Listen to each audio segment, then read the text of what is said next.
वर्गों के क्रम में बाड़मेर जिले के विशाला मंडल में आज के प्रशिक्षण इस वर्ग में विराजमान आदरणीय अध्यक्ष जी, जिला मंत्री आदरणीय रमेश जी, मंडल अध्यक्ष जी और सभी विराजमान आदरणीय कार्यकर्ता बंधुओं। सदनों, भारतीय जनता पार्टी में अनेक प्रकार के कार्यक्रम चलते ही रहते हैं। बैठक, सभा, आंदोलन, सम्मेलन सब प्रकार से चलते हैं। लेकिन ये मंडल प्रशिक्षण वर्ग का अर्थ है कि हमारी रीति नीति सिद्धांत क्या है, हम किस विचार को लेकर के चल रहे हैं, हमारा उद्देश्य क्या है, हमारा लक्ष्य क्या है। कोई न कोई उद्देश्य को लेकर के, चाहे व्यक्ति हो, चाहे परिवार हो, समाज हो या संगठन हो, लेकर के चलते हैं, तभी निश्चित रूप से वो किसी अंतिम पायदान पर पहुंचते हैं कि सफलता को प्राप्त करते हैं। सत्र के प्रारंभ में एक संगठन मंत्र का दोहरान हुआ, संगत सद्दुम संवदद्धुम सवो मनासी जानताम देवा भागे यथा पूर्वे संजा नाना उपासते। यानी सभी मिलकर के, हम चाहे संगठन के कार्यकर्ता हैं, चाहे परिवार के सदस्य हैं, सभी एक ही उद्देश्य और लक्ष्य को लेकर के चल रहे हैं, सदे कदम से चल रहे हैं। हमारा कोई विचार हो, उस विचार के अधिष्ठान को लेकर के चल रहे हैं, निश्चित रूप से हम सफल होंगे और कहीं न कहीं हम एक सफलता के आयाम को छुएंगे। इसलिए हम किसी विचार को लेकर के चल रहे हैं, उस विचार की पुष्टि प्रत्येक कार्यकर्ता के जीवन आचरण में हो। प्रत्येक कार्यकर्ता वैचारिक दृढ़ता से इतना परिपूर्ण हो कि वो कहीं भी रुके नहीं, हिले नहीं, डुले नहीं, झुके नहीं और कहीं भी वो पथ भ्रमित नहीं हो, कर्तव्यच्युत नहीं हो। इसलिए हम किसी न किसी विचार को लेकर के चलते हैं। भारत भूमि के कण-कण में चैतन्य स्पंदन विद्यमान है। तत्वदर्शी ऋषियों की जागृत धरा पर हम जन्मे हैं, इसलिए हम भाग्यशाली हैं। इसलिए इन सब भावों को अगर हमारे वैचारिक अधिष्ठान के मूल में रखेंगे, निश्चित रूप से हम भटकेंगे नहीं। गायन्ति देवा किलगित गाने धन्यास्तुते भारत भूमि भागे स्वर्गा अपवर्गा सपद हेतु भूते भवंती भूया पुरुषा सुरत्वात्। देवताओं ने भी कहा है, हमारी पूजा अर्चना आराधना विभिन्न प्रकार से होती है, लेकिन भारत भूमि पर जो जन्मा है वो हमारे से ज्यादा भाग्यशाली है। इसीलिए तो हमारे महापुरुषों की लंबी श्रृंखला चली है। राम कृष्ण गौतम की धरती, महावीर का ज्ञान यहाँ, वाणी खंडन मंडन करती शंकर चारों धाम यहाँ। जितने दर्शन राहें उतनी चिंतन का चैतन्य भरा, पंथ खालसा गुरु पुत्रों की बलिदानी यह पुण्य धरा। ऐसी धरती है, महापुरुषों के अनगिनत उन जीवनों के ऊपर, आदर्शों के ऊपर हम चल रहे हैं, इसलिए हम भाग्यशाली हैं। उन महापुरुषों के विचार को लेकर के हम चल रहे हैं, उन महापुरुषों के दर्शन को लेकर के हम चल रहे हैं। इसलिए हम जिस संगठन के कार्यकर्ता हैं, हम जिस दल के कार्यकर्ता हैं, वो निश्चित रूप से किसी न किसी वैचारिक अधिष्ठान को लेकर के चल रहे हैं, किसी एक लक्ष्य को लेकर के चल रहे हैं। और ऐसे महापुरुषों के जो चित्र है, निरंतर हमारे अंदर कुछ न कुछ ऊर्जा प्रेषित करते रहते हैं। वह ऊर्जा हमें निश्चित रूप से प्रवाहित करती है। हिंदुस्तान के बारे में अगर कहें तो विविधताओं से भरा हुआ देश है। केरल से केदार, कच्छ से कामूर, विभिन्न प्रकार की विविधता है। भाषा, खान पान, रहन सहन अलग अलग प्रकार से। कहीं पठार है तो कहीं मैदान है, कहीं गिरिकंदरा है, कहीं नदियां हैं, कहीं जहाँ हम बैठे वहाँ मरुस्थल है, कहीं कल नदियां चलती है, तो कहीं समुद्री क्षेत्र है, टापू रूप में लोग बीच में रहते हैं। लेकिन nation is the first, Bharat एक है। तो भारत एक है, माता भूमि पुत्रो हम पृथ्वी, हम धरती के पुत्र हैं और धरती हमारी माता है। ये भाव प्रत्येक भारतीय के मन में है, वो चाहे कहीं भी बैठा हो, उत्तर दक्षिण पूर्व पश्चिम जहां भी बैठा हो, उस भारतीय के मन में है। और हमारे सामने जो चित्र है, इन महापुरुषों के विचार को लेकर के हम चल रहे हैं। हिंदुस्तान ने अनेक बाहरी आक्रांताओं के थपेड़े झेले।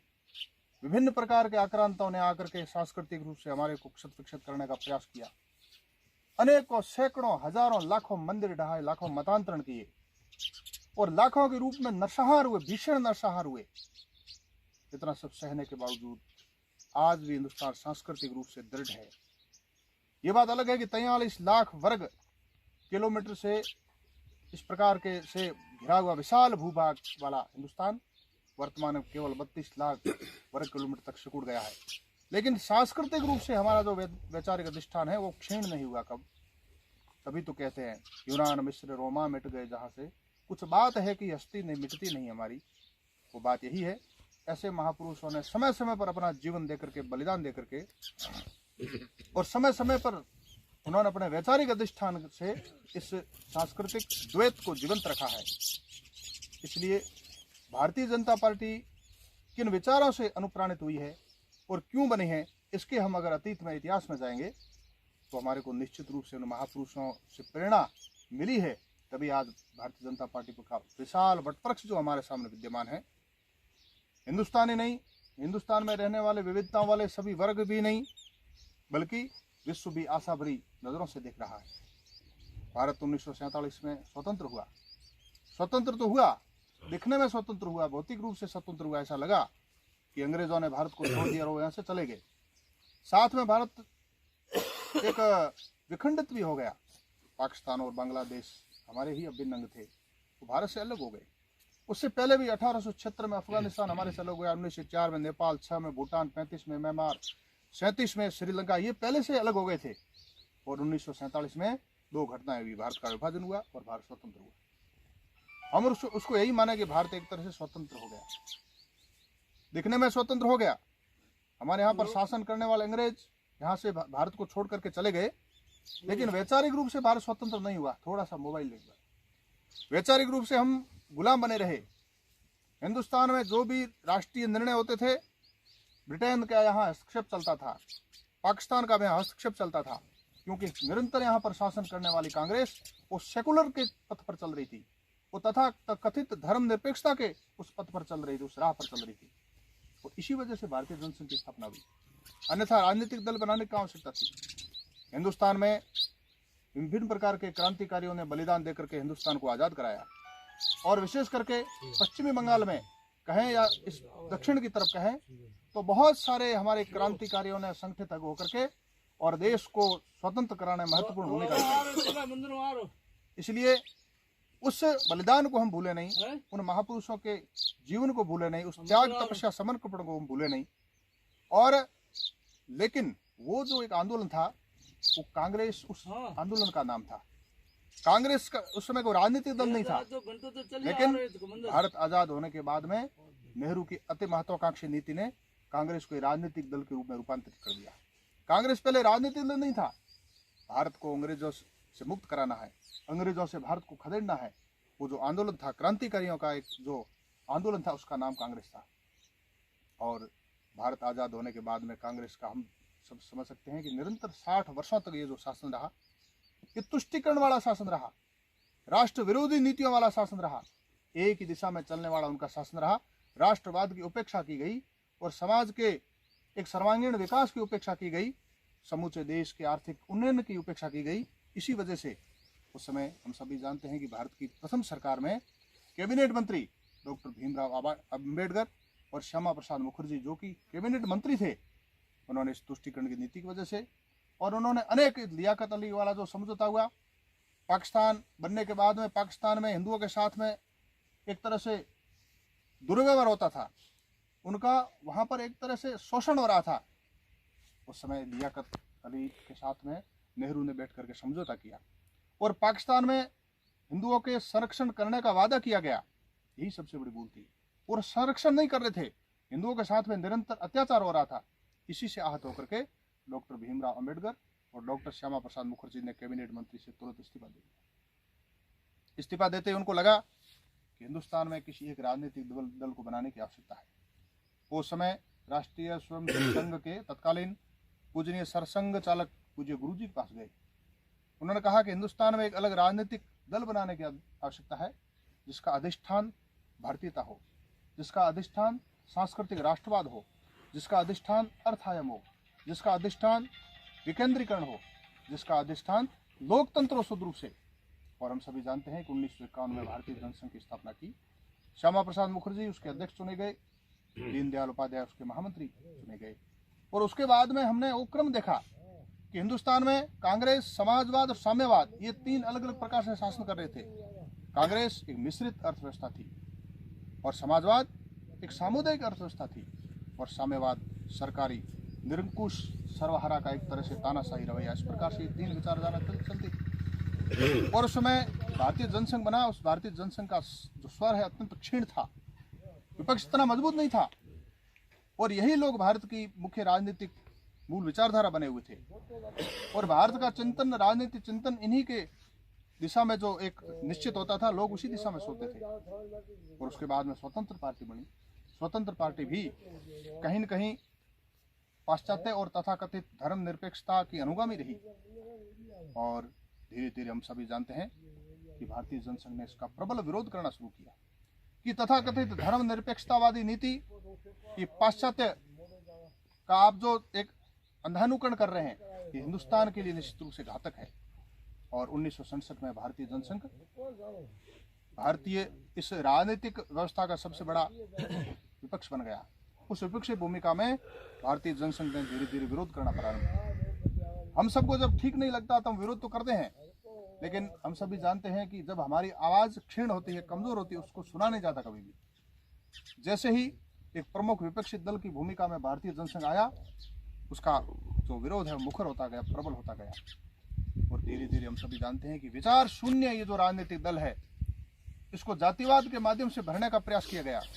मंडल कमीशन का दुरुपयोग करके औजार के रूप में इस्तेमाल करने का प्रयास किया गया। लेकिन भारतीय जनसंघ ने उस समय श्री राम जन्मभूमि वाला मुद्दा वो भी प्रखर होता गया, मुखर होता गया। और आर्थिक, लोकतंत्र, सांस्कृतिक, राष्ट्रवाद, भारतीयता, राष्ट्रीयता, विकेंद्रीकरण, स्वदेशी का सबसे बड़ा नारा, सबसे बड़ा आंदोलन, इन्होंने वैचारिक शून्यता को भरने का कार्य शुरू किया। और बाद में धीरे धीरे परिवर्तन हम सबको दिखा। कभी समय ऐसा भी था कि भारतीय जनसंघ के पास केवल 2 ही सांसद थे हिंदुस्तान की लोकसभा में, लेकिन उस समय उन परिस्थितियों में भी कितने भी संकट झेलने पड़े, वो कभी रुके नहीं, कभी झुके नहीं, कभी डिगे नहीं। कदम निरंतर चलते जिनके श्रम जिनका अविराम है, विजय सुनिश्चित होती जिनकी घोषित यह परिणाम है। इस संकल्प पर वो चलते रहे और 1980 में भारतीय जनता पार्टी की स्थापना की गई। अटल बिहारी वाजपेयी जी ने भारतीय जनता पार्टी की स्थापना की। वो भारतीय जनता पार्टी अनुप्राणित कहाँ से हुई? पंडित दीनदयाल उपाध्याय और डॉक्टर श्यामा प्रसाद मुखर्जी के जीवन से अनुप्राणित हुई। उन महान विचारकों ने भीषण संघर्ष किए, अंदर अनेक विकट चुनौतियों का सामना किया, प्रतिकूलताएं देखी, लेकिन भारतीय जनता पार्टी जैसे ही बनी, आज हम सभी जानते हैं कि अटल आडवाणी की जोड़ी और उसके बाद में अमित शाह और नरेंद्र मोदी जी वाली जो जोड़ी है, और सांस्कृतिक राष्ट्रवाद के प्रबल प्रवाह को प्रवाहित कर रखा है। और समूचे हिंदुस्तान में हम सभी देखते हैं कि राष्ट्रवाद का जो प्रवाह है वो अत्यंत प्रबल हो गया है, अत्यंत मुखर हो गया है, अत्यंत प्रखर हो गया है। समूचे देश में इस प्रकार का जो वातावरण बना है, ऐसे महापुरुषों के जीवन की वजह से बना है। और आसंदो सिंधु पर्यंत यस्य भारत भूमिका पितृभू पुण्य भूश्चैव सव हिंदू रीति स्मृतः। इस प्रकार के प्रबल प्रवाह के हम सभी निश्चित रूप से कहीं न कहीं सारथी बने हैं। लेकिन दिशा कहाँ से मिली? दिशा विचार से मिली। वो विचार इन महापुरुषों ने हमारे को दिया। क्योंकि किसी भी कार्य को करने के लिए चल रहे हैं, हमारे पास ठीक से अगर विचार नहीं हुआ तो हम सफल नहीं हो पाएंगे। इसी विचार की वजह से आज भारतीय जनता पार्टी नरेंद्र मोदी जी के नेतृत्व में 19 देश में नहीं बल्कि विश्व में उमड़ने लग गया है। आदरणीय रमेश जी ने पहले कहा कि अमेरिका भारत से ऋण लेता है, तो इससे ज्यादा ऐतिहासिक घटना क्या हो सकती है? ये नवा आश्चर्य है, ये सामान्य बात नहीं है। लोग विरोध करने वाले विरोध करते हैं, अनेक हथकंडे अपनाते हैं, अनेक कुतर्क देते हैं, अनेक बार झूठ बोलते हैं, अनेक असत्य को गढ़ने का प्रयास करते हैं। लेकिन एक सतत साधना के रूप में जो व्यक्ति काम कर रहा है, दिन रात कभी भोजन की नींद की परवाह नहीं करता, और एक परिव्राजक सन्यासी के रूप में नरेंद्र मोदी जी, जिन्होंने 2014 में चूंकि जनता ने उनको समर्थन दिया और देश की बागडोर सौंपी, हम सभी देखते हैं कि देश कितने एक उन्नति की ओर ले जा रहे हैं। इतना राष्ट्रवाद का प्रबल प्रवाह उस रथ को चलायमान किए हुए हैं। हम भी उस रथ के सारथी बने, हम भी प्रबल राष्ट्रवाद, यह सांस्कृतिक राष्ट्रवाद, अर्थायम, इन सभी को निश्चित रूप से चलायमान करने में कहीं न कहीं वाहक बने। और उन्हीं पंडित दीनदयाल जी का एकात्म मानववाद वो मुखर हुआ। एकात्म मानववाद समूचे मानव के कल्याण के लिए है। अंतिम छोर पर बैठा हमारा जो व्यक्ति है वो भी लाभान्वित हो, उसका भी कल्याण हो, उसका भी उत्थान हो, उसका उन्नयन हो। ये भाव पंडित दीनदयाल उपाध्याय जी ने ये जीवन के माध्यम से दिए। वो भी एक परिव्राजक सन्यासी के रूप में थे। स्वामी विवेकानंद ने कहा था, उत्तिष्ठतः जागृतः प्राप्त वरानि बोधतः। उठो जागो और लक्ष्य प्राप्ति तक मत रुको। हमारा लक्ष्य क्या हो? हमारा लक्ष्य व्यक्तिवाद नहीं है, हमारा लक्ष्य साम्यवाद की तरह शोषण नहीं है, हमारा लक्ष्य वसुधैव कुटुम्बकम है, हमारा लक्ष्य कृणवंतो विश्वमारि में है, और हमारा लक्ष्य सर्व समावेशी, सबको साथ में लेकर चलने वाला है। और ये विचार अगर दीनदयाल उपाध्याय जी ने हमारे को दिया है, तो दीनदयाल उपाध्याय जी ये विचार कहाँ से लाए? ये भी हमारे मन में प्रश्न पैदा होता है। तो सज्जनों, भारत तो 1947 में स्वतंत्र हुआ, लेकिन उससे पहले अनेक महापुरुषों को अलग अलग कार्य करने की सूझी उन लोगों ने कार्य किया। जो क्रांतिकारी थे उन्होंने क्रांतिकारी तरीके से किया, जो अहिंसावादी थे उन्होंने अहिंसा के माध्यम से किया, लेकिन कुछ लोग समाज को संगठित रखने का भाव मन में रख रहे थे, ऐसे लोगों ने कुछ संगठन बनाए।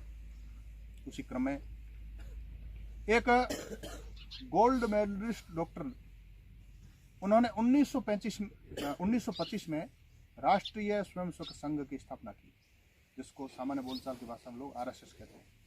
आरएसएस किसी के विरोध में नहीं बना, किसी की प्रतिक्रिया में नहीं बना, किसी धर्म को दबाने के लिए नहीं बना, बल्कि ये हिंदुस्तान मूल रूप से हिंदुत्व वैचारिक अधिष्ठान से अनुप्राणित है।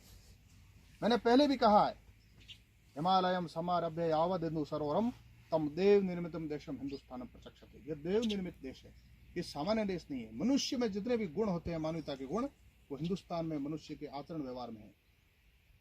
डॉक्टर हेडगेवार जी ने सोचा कि समय समय पर बाहर के आक्रांत आते हैं, आक्रमण करते हैं, हमको रौंद कर चले जाते हैं, और सभी लोग चुपचाप देख रहे होते हैं।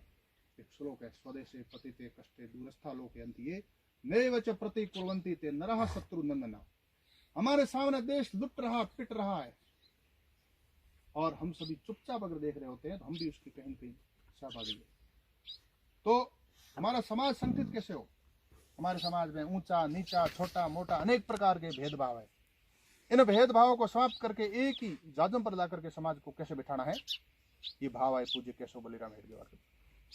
और उन्होंने हिंदू समाज को संगठित कैसे करना है, हिंदू दर्शन को जीवित कैसे रखना है। हमारे वेद, उपनिषद, पुराण सब विस्मृत कर लिया है हिंदुस्तान में बाहरी आक्रांतों के कारण से। ये पुनः हमारे जीवन आचरण में हमारे विचार में कैसे स्थापित करना है, इस विचार को मन में रखते हुए उन्होंने 1925 में विजयादशमी के दिन केवल 8वीं 10वीं में पढ़ने वाले नन्हे मुन्ने 15 बालकों की सभा करके और संघ की स्थापना की। उसका कारण था भारतीयता को स्थापित करना, सांस्कृतिक राष्ट्रवाद को स्थापित करना, हिंदू समाज को संगठित करना, लेकिन इसका अर्थ ये नहीं कि किसी और के धर्म को आहत करना। संघ ने कभी किसी दूसरे के धर्म को आहत करने का काम नहीं किया। स्वयं के धर्म को कैसे जिंदा रखना है और समाज को कैसे संगठित रखना है, सांस्कृतिक रूप से हमारा पराभव नहीं हो, पतन नहीं हो, यह काम करना है। और हिंदुस्तान में चारों तरफ से वर्तमान में जो निराशाजनक वातावरण है, समाज को संगठित करके और उत्साहजनक वातावरण कैसे बनाना है, सभी को एक जाजम पे लाना। जो नीचे है उसको हाथ पकड़ के ऊपर लाना है, तो थोड़ा ऊपर कहीं बैठा है उसको भी हमारे बराबर ला करके बिठाना है। समाज के सभी लोग आकर के समरसता का भाव रखते हुए एक जाजम पे बैठे, किसी प्रकार का भेदभाव नहीं हो, कोई छोटा नहीं, कोई मोटा नहीं, कोई ऊंचा नहीं, कोई नीचा नहीं। हिंदवः सोदरा सर्वे न हिंदू पतितो भवेत्, मम दीक्षा हिंदू रक्षा मम मंत्र समानता। इस मूल दर्शन को, इस संकल्प को सार्थक करने के लिए राष्ट्रीय स्वयंसेवक संघ की स्थापना की। और उस संघ ने, हम सभी जानते हैं कि चाहे गांधी जी की हत्या के समय संघ के ऊपर प्रतिबंध लगाया हो, चाहे आपातकाल देश में स्थापित हुआ उस समय प्रतिबंध लगाया हो, समय समय पर नेहरू जी ने कहा था कि इस संघ को तो मैं 100 फीट गहरी खाई में डाल दूंगा, गहरे गड्ढे में डाल दूंगा। उन्हीं नेहरू जी ने 1962 के भारत चीन युद्ध के समय संघ को कहा कि हमारे सैनिक मोर्चों पर डटे हुए हैं, आपके संघ के स्वयंसेवकों को भेजिए और दिल्ली में आकर के 15 अगस्त के दिन और यहाँ मार्च निकाले, परेड निकाले। सभी स्वयं संघ के स्वयंसेवक आए, अनुशासित रूप से उन्होंने आकर के और एकता का परिचय दिया, अनुशासन का परिचय दिया, राष्ट्रीयता का परिचय दिया।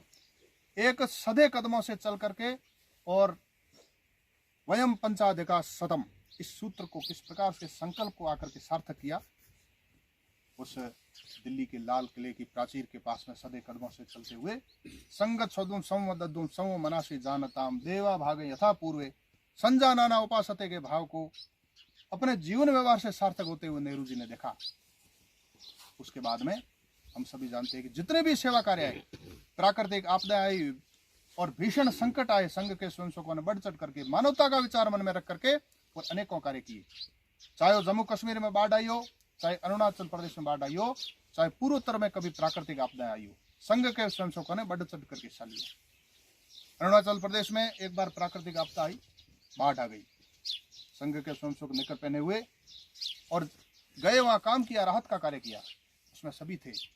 मुस्लिम भी थे, यहूदी भी थे, पारसी भी थे, ईसाई भी थे और हिंदू भी थे।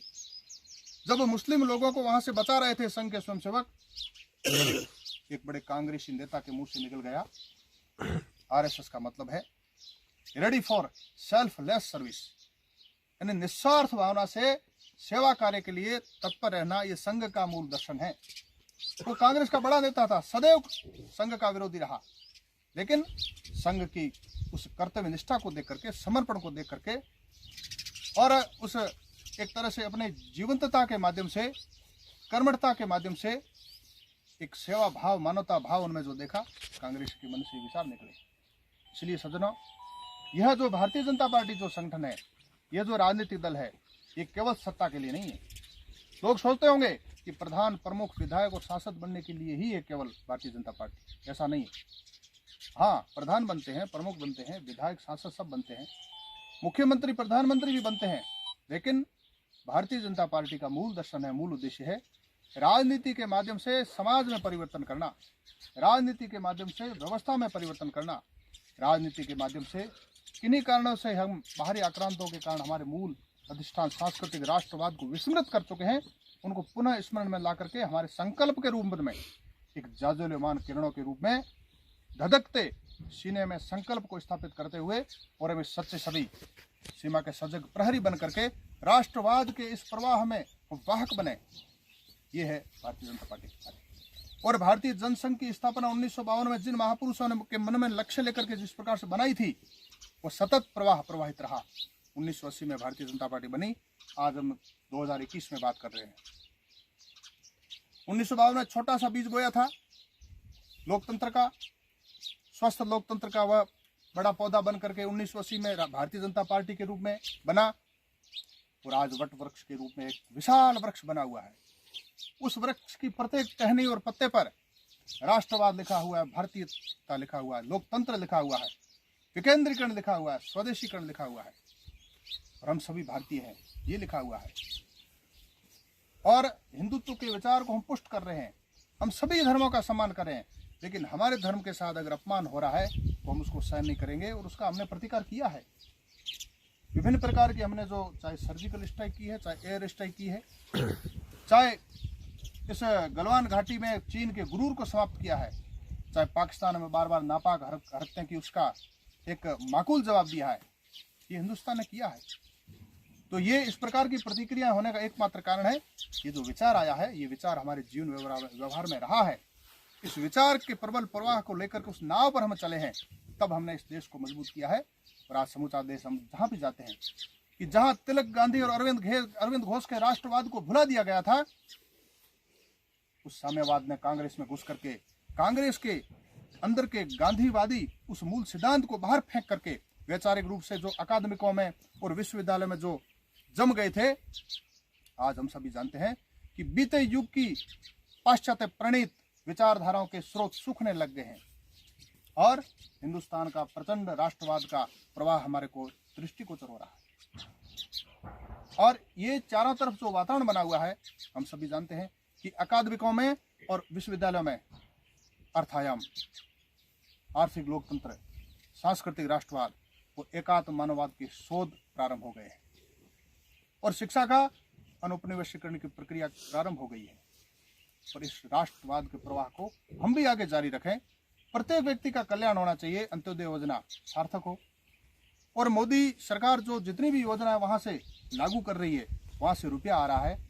जो कभी पहले 15 पैसे पहुंचता था, आज पूरा रुपया पहुंच रहा है, यानी 100 पैसे पहुंच रहे हैं। ये क्या है? ये वैचारिक अधिष्ठान है, एक विचारों की दृढ़ता है। ये एक व्यक्ति में किस प्रकार से विचारों को लेकर के इतनी दृढ़ता आई है, संकल्प वो सार्थक करा अपने जीवन व्यवहार के माध्यम से। इसलिए सज्जनों, हम भारतीय जनता पार्टी के कार्यकर्ता हैं, हम इस विचार को लेकर के चलें और इस विचार को हम जीवन व्यवहार से सार्थक करें। और भारतीय जनता पार्टी राजनीतिक दल है, समाज परिवर्तन के लिए है, व्यवस्था परिवर्तन के लिए है। 60 वर्ष तक कांग्रेस और साम्यवाद ने, समाजवाद ने जिस प्रकार से तथाकथित धर्मनिरपेक्षता नाव पर सवार होकर के जिस प्रकार से देश को क्षत करने का प्रयास किया, बड़े बड़े गड्ढे खोदे, नरेंद्र मोदी जी ने मात्र 6 वर्ष में उन केवल गड्ढों को पाटा ही नहीं, बल्कि अनेक ऐतिहासिक निर्णय किए। चाहे 35A और 370 धारा जो देश की एकता और अखंडता में बाधक थी उसको हटा दिया गया, चाहे राम मंदिर का वर्षों से 500 वर्षों का भीषण संघर्ष जिसमें 21 पीढ़ियों तक क्षेत्र लड़ाई लड़ी गई, 4 लाख हिंदुओं का बलिदान हो गया, राम मंदिर का अनुकूल निर्णय आना बड़ी ऐतिहासिक घटना है। CAA जो अधिनियम बना, यानी धर्म के आधार पर हिंदुओं के साथ में कई वर्षों तक जो शोषण हुआ उसका निराकरण करते हुए नागरिकता संशोधन अधिनियम बना दिया गया। मुस्लिम बहनों के साथ में धर्म के नाम पर वर्षों से पीढ़ियों से जो अत्याचार होता था, फोन पर बैठा बैठा विदेश में व्यक्ति तलाक तलाक तलाक 3 बार बोल करके और उसके रिश्ते तार तार कर देता था, उस अमानवता के चल रहे अध्यात्म को समाप्त करके और हमारे बहनों के साथ में न्याय किया और 3 तलाक कानून को समाप्त कर दिया गया। इसलिए सज्जनों, ये जो ऐतिहासिक निर्णय हुए, ये जो ऐतिहासिक निर्णय हुए, इन निर्णय होने का कारण यही है कि हम वैचारिक दृढ़ता को लेकर के चले हैं, हम किसी विचार को लेकर के चले हैं, हम सभी इसी विचार को लेकर के चलें।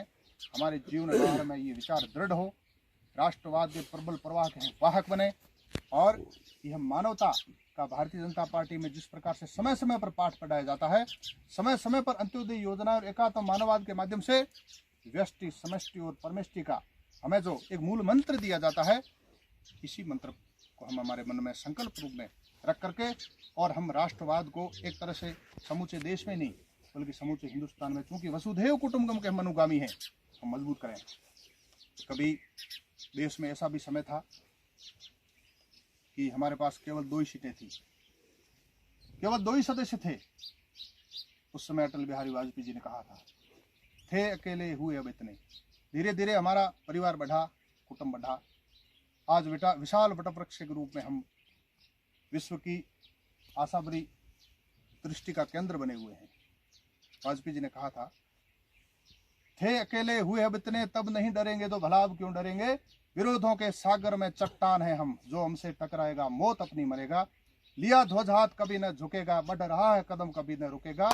न सूरज के सम्मुख अंधेरा छुपेगा, निडर है हम अमर है हम, सर पर वरद हस्त जो करता। गगन में लहरता भगवा हमारा, गगन में लहरता भगवा हमारा। जय हिंद, जय भारत। धन्यवाद।